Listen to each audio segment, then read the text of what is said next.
Hi. അപ്പോൾ ഇന്ന് ധ്യാനത്തെ പറ്റി സംസാരിക്കാം. അതായത് മെഡിറ്റേഷൻ.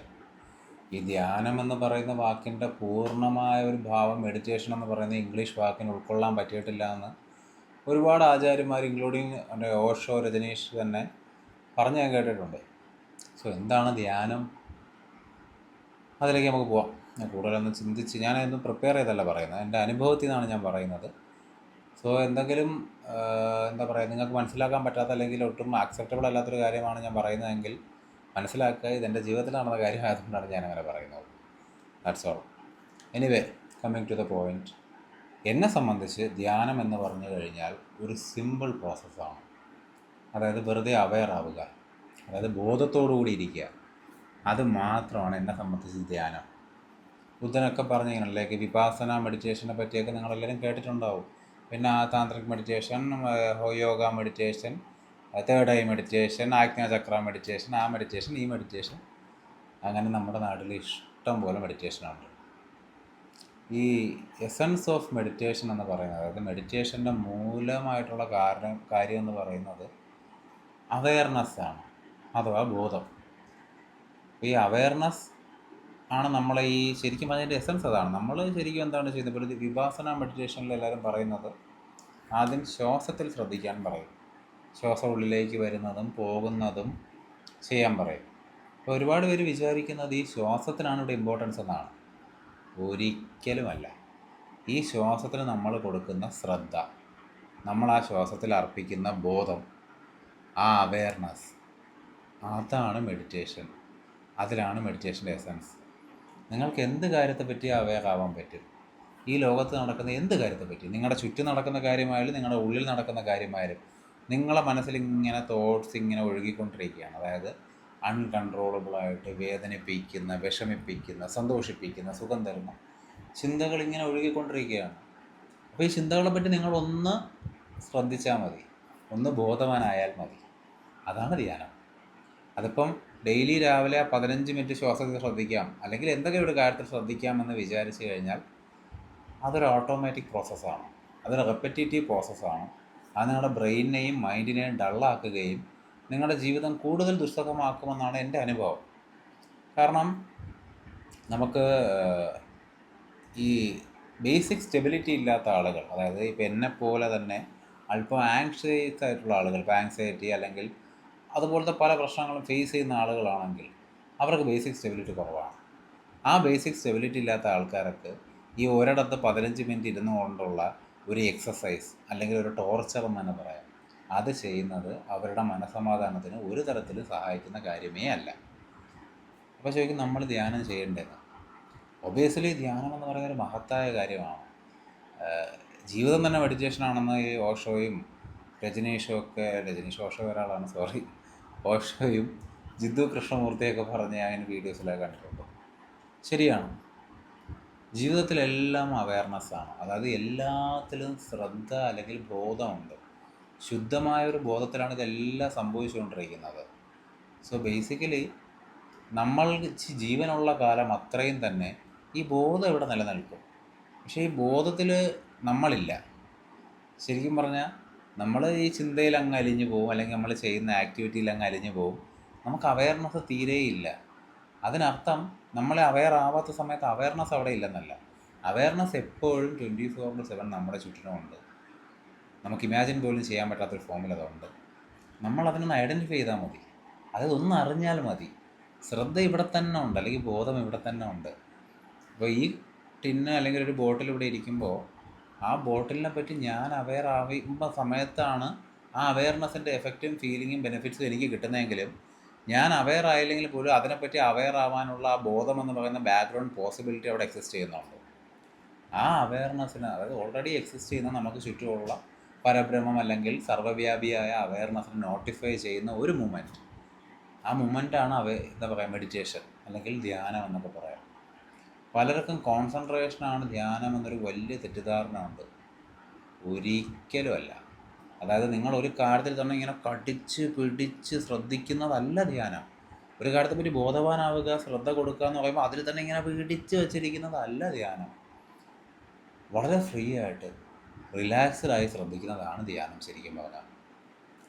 നിങ്ങൾ വളരെ റിലാക്സ്ഡ് ആയി ഒരു കാര്യത്തിൽ അവെയർ ആയി കഴിഞ്ഞാൽ അതാണ് ധ്യാനം. അത് ആ അവെയർനെസ് ഒരിക്കലും കണ്ടിന്യൂസ് ആയിരിക്കത്തില്ല. അതിങ്ങനെ ബ്രേക്ക് ചെയ്ത് പോയിക്കൊണ്ടിരിക്കും. ലൈക്ക് ബ്രേക്കിംഗ് കമ്മിങ് ലൈക്ക് ഇങ്ങനെ. അപ്പം ഒരു സെക്കൻഡായിരിക്കും നിങ്ങൾക്ക് ഒരു കാര്യത്തിൽ ശ്രദ്ധിക്കാൻ പറ്റുന്നത്, അല്ലെങ്കിൽ ബോധത്തോടുകൂടി ഇരിക്കാൻ പറ്റുന്നത്, അല്ലെങ്കിൽ അവെയർ ആവാൻ പറ്റുന്നത്. ആ ഒരു സെക്കൻഡ് മെഡിറ്റേഷനാണ് ഇമ്പോർട്ടൻസ്. ഒറ്റ സെക്കൻഡിന് അല്ലെങ്കിൽ ഒരു മില്ലി സെക്കൻഡിന്. അല്ലാതെ 10 മിനിറ്റ് കണ്ടിന്യൂസ് ആയിട്ട് ഒരു കാര്യത്തെ പറ്റി അവെയർ ആവണം അല്ലെങ്കിൽ ബോധവാനാവണം, അതൊരു ടോർച്ചറാണ്. അതൊരു നമുക്ക് സുഖം തരുന്ന, നമുക്ക് എൻജോയ്മെൻറ്റ് തരുന്ന, നമ്മളെ റിലാക്സ് ചെയ്യിക്കുന്ന ഒരു കാര്യമേ അല്ല. അങ്ങനെ ഒരു കാര്യം ചെയ്തതുകൊണ്ട് നമുക്കൊരു ബെനിഫിറ്റ് നമ്മുടെ മെൻ്റൽ സ്റ്റേറ്റിനായാലും നമ്മുടെ മറ്റ് പല കാര്യങ്ങൾക്കായാലും നമുക്കൊരു ബെനിഫിറ്റും തരാൻ പോകുന്നില്ല. അവിടെ സത്യം പറഞ്ഞാൽ നമ്മുടെ ജീവിതത്തിൽ ഒരുപാട് സ്ട്രെസ്സും ബുദ്ധിമുട്ടുകളും കഷ്ടപ്പാടുകളും ഫിസിക്കലായും മെൻ്റലായും ഉള്ളതിൻ്റെ കൂട്ടത്തിൽ നമ്മൾ അഡീഷണലായിട്ട് ധ്യാനം എന്ന് അല്ലെങ്കിൽ മെഡിറ്റേഷൻ എന്ന് പേരിട്ട് ഒരു എണ്ണം കൂടെ ആഡ് ചെയ്യുന്നൊരു പ്രോസസ്സാണ് അവിടെ സംഭവിക്കുന്നത്. ശരിക്കും പറഞ്ഞാൽ ഈ അവെയർനെസ് ചോയ്സ്ലെസ് ആയിട്ട് ഓട്ടോമാറ്റിക്കലി എഫേർട്ട്ലെസ് ആയിട്ട് സംഭവിക്കേണ്ട ഒരു കാര്യമാണ്. പക്ഷെ ബേസിക്കലി അത് വളരെ മഹത്തായ മനുഷ്യർക്ക് മാത്രമേ സംഭവിച്ചതായിട്ട് ഇന്ന് വരെ ചരിത്രത്തിൽ രേഖപ്പെടുത്തിയിട്ടുള്ളൂ. സാധാരണക്കാർക്ക് സംഭവിക്കാറില്ല. കാരണം നമുക്ക് ഒരുപാട് കണ്ടീഷനിങ്ങും ഒരുപാട് പ്രാരാബ്ദങ്ങളും കർമ്മഫലവും ഒക്കെ ഉണ്ടെന്നാണ് പറയുന്നത്. അതുകൊണ്ടാണോ അല്ലേന്ന് എനിക്കറിയില്ല. ഞാൻ എന്തായാലും ജനിച്ചപ്പോഴേ ഇത്രയും അവെയറായ എഫേർട്ട്ലെസ് അവെയർനെസ് ഉള്ള ആളല്ല. സോ എന്നെപ്പോലെ അല്ലെങ്കിൽ നിങ്ങളെപ്പോലെ ഒരു സാധാരണക്കാരന് എങ്ങനെ അവെയർ ആവാൻ പറ്റും? ആ വഴിയാണ് ഞാൻ പറയുന്നത്. ബേസിക്കലി ഈ ഫോർമൽ മെഡിറ്റേഷൻ ചെയ്യാൻ കേപ്പബിലിറ്റി ഉള്ള ആൾക്കാർ അത് ചെയ്യുന്നതിൽ യാതൊരു തെറ്റുമില്ല. അതായത് വിപാസന മെഡിറ്റേഷൻ ഡെയിലി 15 മിനിറ്റ് ഒരു ബുദ്ധിമുട്ടും ഇല്ലാതെ റിലാക്സ് ചെയ്ത് ചെയ്യാൻ പറ്റുന്ന ആർക്കും ചെയ്യാൻ പറ്റും, ഒരു കുഴപ്പമില്ല. അങ്ങനെ അല്ലാത്ത ആൾക്കാരുടെ അടുത്താണ് എനിക്ക് പറയാനുള്ളത്, എന്നെപ്പോലുള്ള ആൾക്കാരുടെ അടുത്താണ് പറയാനുള്ളത്. നിങ്ങൾ എന്ത് ചെയ്യുമ്പോഴും ആ കാര്യത്തിൽ പൂർണ്ണമായി ശ്രദ്ധയോടുകൂടി ചെയ്യാൻ നോക്കുക. അതായത് രാവിലെ ആഹാരം കഴിക്കുമ്പോൾ, അല്ലെങ്കിൽ നിങ്ങൾ പല്ല് തേക്കുമ്പോൾ, അല്ലെങ്കിൽ നിങ്ങൾ പല്ല് തേക്കുന്ന ഒരു 2 മിനിറ്റ് ആണെങ്കിൽ ആ 2 മിനിറ്റ് ഫുള്ളായിട്ട് ശ്രദ്ധിച്ച് തേക്കാനൊന്നും പറ്റില്ല. ജസ്റ്റ് ഒന്ന് ശ്രദ്ധിക്കുക. ശ്രദ്ധ പെട്ടെന്ന് മാറി വേറെ പല കാര്യങ്ങളിലൊക്കെ പോകും, ഒരു കുഴപ്പമില്ല. ഇവിടെ വേണോ ശ്രദ്ധ പൊക്കോട്ടെ, ഒരു പ്രശ്നമില്ല. അതുമായിട്ട് ഫൈറ്റ് ചെയ്യേണ്ട ഒരു ആവശ്യമില്ല. പക്ഷേ ശ്രദ്ധ നിങ്ങളുടെ കയ്യിൽ നിന്ന് പോയി ഞാൻ ഈ പല്ല് തേക്കുന്നത് ശ്രദ്ധിക്കുന്നത് നിർത്തി എന്ന് മനസ്സിലാക്കുന്ന മൊമെൻറ്റിൽ നിങ്ങൾ വീണ്ടും ആ ചെയ്യുന്ന കാര്യം ശ്രദ്ധിക്കണം. ഇങ്ങനെ ബെല്ലം പിടിച്ച് ഫോക്കസ് ചെയ്ത് കോൺസെൻട്രേറ്റ് ചെയ്ത് ഇങ്ങനെ പിടിച്ചു വയ്ക്കുന്നതല്ല. സിമ്പിളായിട്ട് ശ്രദ്ധിക്കുക. സിമ്പിളായിട്ടുള്ള ശ്രദ്ധ അല്ലെങ്കിൽ ബോധം അല്ലെങ്കിൽ അവയർനെസ്സിൻ്റെ ഒരു പ്രത്യേകത എന്താണെന്ന് വെച്ച് കഴിഞ്ഞാൽ അതൊരു കാര്യത്തിലോട്ട് ഫോക്കസ് ചെയ്യുന്നതല്ല. ഒരു കാര്യത്തിൽ അത് ശ്രദ്ധിക്കുന്നുണ്ട്, അതേസമയം തന്നെ മറ്റ് ചുറ്റാകെ കിടക്കുന്ന കാര്യങ്ങളെപ്പറ്റി അത് ഓപ്പൺ ആയിരിക്കും, അവെയർ ആയിരിക്കും. ചിലപ്പോൾ നമ്മളിത് പല്ലിങ്ങനെ പല്ല് തേക്കുന്നതിൽ ശ്രദ്ധിച്ച് പല്ല് തേച്ചുകൊണ്ടിരിക്കുമ്പോൾ അപ്പുറത്തൊരു പടക്കം പൊട്ടി ആ പടക്കം പൊട്ടുന്ന സൗണ്ട് നമുക്ക് കേൾക്കാൻ പറ്റും. നമ്മുടെ അവെയർനെസ് അത് ക്യാച്ച് ചെയ്യുന്നുണ്ട്. കാരണം നമ്മുടെ അവെയർനെസ് ഓപ്പൺ ആണ്. അതാണ് മെഡിറ്റേഷൻ്റെ പവർ.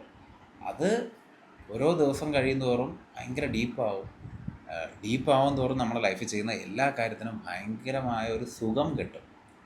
എനിക്കിപ്പോൾ ഈ വീഡിയോ ചെയ്യുന്ന പ്രോസസ്സ് ഉൾപ്പെടെ ഭയങ്കര സുഖമുള്ളൊരു കാര്യമാണ്. ഞാൻ എൻ്റെ ലൈഫിൽ ചെയ്യുന്ന എന്ത് കാര്യവും, അത് നല്ലതോ ചീത്തയോ എന്ന് എനിക്ക് പറയാം, അത് another topic, discuss another time. നല്ലതായാലും ചീത്തയായാലും ചെയ്യുന്ന സമയത്ത് ഒരു സുഖം ഉണ്ടാകും, നമ്മൾ ചെയ്യുന്ന കാര്യത്തെ ശ്രദ്ധിച്ച് ചെയ്യുമ്പോൾ. അതായത് ഈ ശ്രദ്ധ അല്ലെങ്കിൽ ഈ അവെയർനെസ് എപ്പോഴും ചോയ്സ്ലെസ് ആയിരിക്കണം. ചോയ്സ്ലെസ് ആവുക എന്ന് പറഞ്ഞു കഴിഞ്ഞാൽ നമ്മളെല്ലാം ജഡ്ജ് ചെയ്തുകൊണ്ട് ചെയ്യരുത്. നമ്മൾ പല്ല് തേക്കുന്ന സമയത്ത് ശ്രദ്ധിക്കുന്നൊരു എക്സാമ്പിൾ ഞാൻ പറയുകയാണ്. പല്ല് തേക്കുന്ന സമയത്ത് നമ്മൾ പല്ല് തേക്കുന്നത് ശ്രദ്ധിക്കുകയാണ്. പക്ഷേ ആ സമയത്ത് ഞാൻ നല്ല രീതിയിലാണോ പല്ല് തേക്കുന്നത്, ഞാൻ മോശം രീതിയിലാണോ പല്ല് തേക്കുന്നത്, അല്ലെങ്കിൽ ഞാൻ പല്ല് ഇങ്ങനെ തേക്കണോ അങ്ങനെ തേക്കണോ, പല്ല് തേക്കുന്നത് മതിയോ, അതോ ഇനി ഞാൻ രാത്രിയും കൂടെ പല്ല് തേക്കണോ എന്നൊക്കെ പുതിയ പുതിയ അഡീഷണൽ കാര്യങ്ങളെപ്പറ്റി ചിന്തിക്കുകയും നമ്മൾ ഈ ചെയ്തുകൊണ്ടിരിക്കുന്ന പ്രോസസ്സിൽ വെറുതെ ശ്രദ്ധിക്കാതെ ആ പ്രോസസ്സിനെ നമ്മൾ ജഡ്ജ് ചെയ്തുകൊണ്ടിരിക്കുകയാണെങ്കിൽ അതൊരു ചോയ്സ്ലെസ് അവെയർനെസ് അല്ല. എന്നിരുന്നാൽ പോലും നിങ്ങൾക്ക് ചിലപ്പോൾ ബെനിഫിറ്റ് കിട്ടാം. പക്ഷേ നിങ്ങൾക്ക് ശരിക്കും റിയാലിറ്റി എന്താണെന്ന് അറിയണമെന്ന് ആഗ്രഹമുണ്ടെങ്കിൽ ബേസിക്കലി ഈ ചോയ്സ്ലെസ് ആയിട്ടുള്ള അവെയർനെസ് തന്നെ ഫോളോ ചെയ്യണം. അതായത് ഒരു കാര്യം ചെയ്യുമ്പോൾ ആ കാര്യത്തിൽ ശ്രദ്ധിക്കുക. ആ കാര്യത്തിനെ ജഡ്ജ് ചെയ്യാതെ അതിൻ്റെ റിസൾട്ടിലോട്ട് ഓടാതെ അടുത്തെന്ത് ചെയ്യണമെന്ന് ചിന്തിക്കാതെ ജസ്റ്റ് ശ്രദ്ധിക്കുക. ബട്ട് ലൈക്ക് ഐ സെഡ്, മനുഷ്യന് മനസ്സ് കൺട്രോൾ ചെയ്യാൻ പറ്റുന്നൊരു സാധനമല്ല. അത് വന്നും പോയും ചാടിയും മറിഞ്ഞും തിരിഞ്ഞും ഓടിയൊക്കെ ഇരിക്കും. No problem. ആ ശ്രദ്ധിക്കാൻ പറ്റുന്ന സമയത്ത് ശ്രദ്ധിക്കുക. ശ്രദ്ധ മാറിപ്പോകുമ്പോൾ പൊക്കോട്ടെ. ശ്രദ്ധ മാറിപ്പോയെന്ന് തിരിച്ചറിയുന്ന മൊമെൻ്റാണ് ഇമ്പോർട്ടൻറ്റ്. ആ മൊമെൻറ്റിൽ ശ്രദ്ധ തിരിച്ച് നമ്മൾ എന്താണോ ചെയ്തുകൊണ്ടിരുന്നത്, അല്ലെങ്കിൽ എന്താണോ ചെയ്യാൻ ആഗ്രഹിക്കുന്നത്, അല്ലെങ്കിൽ എന്താണോ ചിന്തിക്കുന്നത് അതിലേക്ക് കൊണ്ടുവരാം. ഈ ലോകത്തിൽ ഈ അടുത്ത കാലത്ത് ജീവിച്ചതിൽ ഏറ്റവും ഫേമസ് ആയ സെൻ മാസ്റ്ററായിട്ടുള്ള തിച്ച് നത്ത് ഖാൻ, അദ്ദേഹം എനിക്ക് 96-ാമത്തെ വയസ്സിലാണ് മരിക്കുന്നത്. അദ്ദേഹം അവെയർനെസ്സിൽ ജീവിച്ചൊരു വ്യക്തിയാണ്. അദ്ദേഹം എന്ത് കാര്യം ചെയ്യുമ്പോഴും അവെയർനെസ്സോടുകൂടി, ശ്രദ്ധയോടുകൂടി, ബോധത്തോടുകൂടി ചെയ്യും. കോൺസെൻട്രേഷൻ അല്ല, അവയർനെസ്. അതോടുകൂടി ചെയ്യുമായിരുന്നു. അതുകൊണ്ട് തന്നെ അദ്ദേഹം ചെയ്യുന്ന കാര്യങ്ങൾക്കെല്ലാം ഒരു മഹത്തായ ഭംഗിയുണ്ടായിരുന്നു. നമ്മൾ അവയർനെസ്സോടുകൂടി എന്ത് കാര്യം ചെയ്താലും നമ്മൾ ഒരു തവണ ആ കാര്യം ചെയ്തിട്ട് നമ്മൾ അടുത്ത തവണ അതേ കാര്യം ചെയ്യുമ്പോൾ നമ്മൾ മുമ്പ് ചെയ്തതിനേക്കാളും ബെറ്റർ ആയിരിക്കും ആ കാര്യത്തിൽ. അതായത് നിങ്ങളൊരു കവിത എഴുതുകയാണ്, അല്ലെങ്കിൽ എന്തെങ്കിലും എഴുതുകയാണ്, വെറുതെ ചുമ്മാ കുത്തി കുറച്ച് എഴുതി പോവുകയാണ്.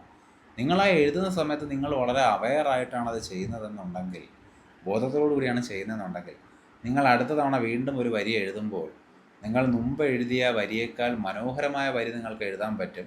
നിങ്ങൾ വേറൊരു ബുക്കിൽ നോക്കി ഓൾറെഡി എക്സിസ്റ്റ് ചെയ്യുന്ന വരിയാണ് എഴുതുന്നതെങ്കിൽ പോലും നിങ്ങൾ മുമ്പ് എഴുതിയതിനേക്കാളും ഭംഗിയായി വൃത്തിയായി നിങ്ങൾക്ക് എഴുതാൻ സാധിക്കും, പുതിയ ഐഡിയ വന്നില്ലെങ്കിൽ പോലും. അതാണ് അവയർനെസ്സിനൊരു ഭംഗി. അതിനെപ്പറ്റിയൊക്കെ തിഷ്ണത്താനൊക്കെ ഒരുപാട് പറഞ്ഞിട്ടുണ്ട്. അദ്ദേഹത്തിൻ്റെ ഒരുപാട് ബുക്സും അവൈലബിൾ ആണ്. അദ്ദേഹം പറഞ്ഞ പല ടോക്സും ബുക്സായിട്ട് വന്നിട്ടുണ്ട്. പറ്റുന്നുള്ളവരെല്ലാവരും ആ ബുക്കൊക്കെ വായിക്കണം. ബേസിക്കലി നിങ്ങളുടെ ലൈഫ് ചേഞ്ചിങ് ആയിരിക്കും ഇതെല്ലാം. ഇപ്പം നമുക്ക് ലൈഫിൽ പല കാര്യങ്ങളും മാറ്റിമറിക്കാൻ ഒരുപാട് പൈസ ചിലവൊക്കെ ഉണ്ട്. ഇപ്പം ജിമ്മിൽ പോയി വർക്കൗട്ട് ചെയ്ത് ബോഡി ബിൽഡ് ചെയ്യണമെങ്കിൽ പോലും ജിമ്മിൽ ഫീസ് കൊടുക്കുക തന്നെ നമുക്കൊരു ചിലവുള്ള കാര്യമാണ്. പക്ഷെ നമ്മൾ ചെയ്യുന്ന എന്ത് ആക്ടിവിറ്റി, എന്താ പറയുക, നമ്മളൊരു പറഞ്ഞാലേക്ക് ചിലപ്പോൾ ചില കാര്യങ്ങളൊക്കെ ഓവറായി പോകും. ഞാൻ പറയുന്നത് എന്താണെന്ന് വെച്ച് കഴിഞ്ഞാൽ, ഒരു കല്ലെടുത്തൊരു കുളത്തിലോട്ട് എറിയുന്ന സമയത്ത് അതിൽ പോലും ഒരു അല്പസമയം നിങ്ങൾ ശ്രദ്ധിക്കുകയാണെന്നുണ്ടെങ്കിൽ, നിങ്ങളത് ബോധത്തോടുകൂടി ചെയ്യുകയാണെന്നുണ്ടെങ്കിൽ, അതിനേക്കാളും മഹത്തായ ഒരു കാര്യം ലോകത്തില്ലെന്ന് മാത്രമല്ല, നിങ്ങളുടെ ജീവിതം അത്രയും മനോഹരമായിക്കൊണ്ടിരിക്കുകയാണ്. നിങ്ങൾ ഇപ്പോൾ വളരെ അവെയറായിട്ടുള്ള ആൾക്കാരെയൊക്കെ നിങ്ങളുടെ ജീവിതത്തിൽ എത്ര വരെ കണ്ടിട്ടുണ്ടെന്ന് എനിക്കറിയില്ല. കുറച്ച് പേരെ ഞാനെൻ്റെ ലൈഫിൽ നേരിട്ട് കണ്ടിട്ടുള്ളൂ. ബാക്കി ഓഷോയും ഇവരെയൊക്കെ ഞാൻ വീഡിയോസിൽ കണ്ടിട്ടുണ്ടെന്നല്ലാതെ ഫേമസ് അല്ലാത്ത വളരെ അവെയറായ കുറച്ച് ആൾക്കാരെ ഞാൻ എൻ്റെ ജീവിതത്തിൽ കണ്ടിട്ടുള്ളൂ. അവരുടെ പറ്റി പറയുകയാണെന്നുണ്ടെങ്കിൽ, അവരുടെ അടുത്തിരിക്കുമ്പോൾ നമുക്കൊരു വല്ലാത്തൊരു സുഖം കിട്ടും. അതായത് ഒരു നല്ല അവെയർനെസ്സുള്ള, നല്ല ബോധമുള്ളൊരു വ്യക്തിയുടെ അടുത്തിരിക്കുമ്പോൾ നമ്മുടെ മനസ്സും പയ്യെ കാമാവും, പീസ്ഫുള്ളാവും, ഒരു വല്ലാത്തൊരു ബ്ലിസ്ഫുൾ സ്റ്റേറ്റിലോട്ട് കടന്നു പോകും. ഇറ്റ് ഈസ്, അതൊന്നും പറഞ്ഞാൽ മനസ്സിലാക്കാൻ ആർക്കും പറ്റില്ല, അതൊന്നും ഞാൻ പറയാൻ ശ്രമിക്കുന്നുമില്ല. അനുഭവിക്കാൻ ഭാഗ്യമുണ്ടെങ്കിൽ നിങ്ങൾക്കറിയാൻ പറ്റും. നിങ്ങൾ പ്രോപ്പറായി ജീവിതത്തിലെ എല്ലാ കാര്യത്തിലും അവെയർ ആവാൻ തുടങ്ങണം. നിങ്ങൾ ഇന്ന് ഈ സെക്കൻഡ്, ഇപ്പം നിങ്ങൾ ഉറങ്ങാൻ പോകുന്ന സമയത്ത് പോലും നിങ്ങൾ അവെയർ ആവുകയാണെന്നുണ്ടെങ്കിൽ, അല്ലെങ്കിൽ എന്ത് നിങ്ങൾ അടുത്ത് ചെയ്യുന്ന ആക്ടിവിറ്റി, നിങ്ങളിപ്പോൾ ഈ ഫോൺ കണ്ടുകൊണ്ടിരിക്കുകയാണെന്നുണ്ടെങ്കിൽ, ഈ യൂട്യൂബ് വീഡിയോ കാണുകയാണെന്നുണ്ടെങ്കിൽ, ഈ വീഡിയോയിൽ പോലും നിങ്ങൾ കാണുന്നതിനെ പറ്റി അവെയർ ആവുകയാണെന്നുണ്ടെങ്കിൽ, നിങ്ങൾ ഈ വീഡിയോ കാണുന്നത് ബോധത്തോടു കൂടിയാണെന്നുണ്ടെങ്കിൽ, ഈ സെക്കൻഡ് മുതൽ നിങ്ങളുടെ ലൈഫ് മാറും. അതായത് ഫ്രം ദ നെക്സ്റ്റ് സെക്കൻഡ്, നിങ്ങൾ എപ്പോഴാണോ അവെയർ ആവുന്നത് അതിൻ്റെ അടുത്ത സെക്കൻഡ് മുതൽ തന്നെ നിങ്ങളുടെ ലൈഫിൽ ഭയങ്കരമായ ചേഞ്ച് ഉണ്ടാവും.